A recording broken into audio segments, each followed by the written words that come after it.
కర్నూలు జిల్లా ఆదోని పట్టణంలో బీజేపీ నాయకులు విట్ట రమేష్ స్వగృహంలో కూటమి సమావేశం నిర్వహించారు. సమావేశంలో ఎమ్మెల్యే డాక్టర్ పార్థసారథి మాట్లాడుతూ, మేమందరం కలిసికట్టుగానే ఉన్నాం. మేము ప్రజల గురించి, వారి సమస్యల గురించి ఆలోచించి నిర్ణయాలు తీసుకుంటామని, ఇప్పటి నుంచి అందరూ కలిసి జనసేన పార్టీ ఆదోని ఇన్ఛార్జి మల్లప్ప మరియు తెలుగుదేశం పార్టీ నాయకులు, మాజీ MLA Meenakshi Naidu, MLA doctor Parthasarathi మేమందరం కలిసి ఆదోని అభివృద్ధి గురించి పనిచేస్తామని చెప్పారు. నేను ఎమ్మెల్యేగా ఎన్నికైన తర్వాత కూటమిలో కూర్చోవాలని, కూటమి సమావేశాన్ని ఏర్పాటు చేసుకోవాలని ప్రాంతీయంగా అనుకుంటా ఉన్న సందర్భంలో ఈరోజు కూర్చొని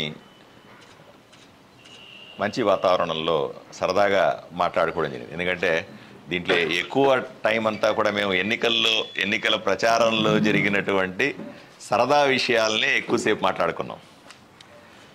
రెండవ విషయానికి వస్తే, ఎమ్మెల్యే ఎన్నికైన తర్వాత ఈరోజు మీకు అందరికీ తెలుసు, నేను చాలా పలుసార్లు చెప్పాను, నేను మళ్ళీ చెప్తాను.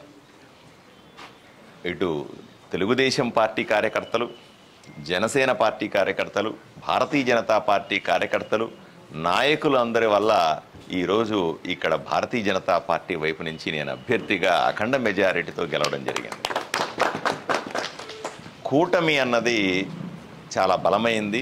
కూటమి ఈరోజు ఆదోనిలో మాత్రమే కాదు, రాష్ట్ర వ్యాప్తంగా పెద్ద సక్సెస్.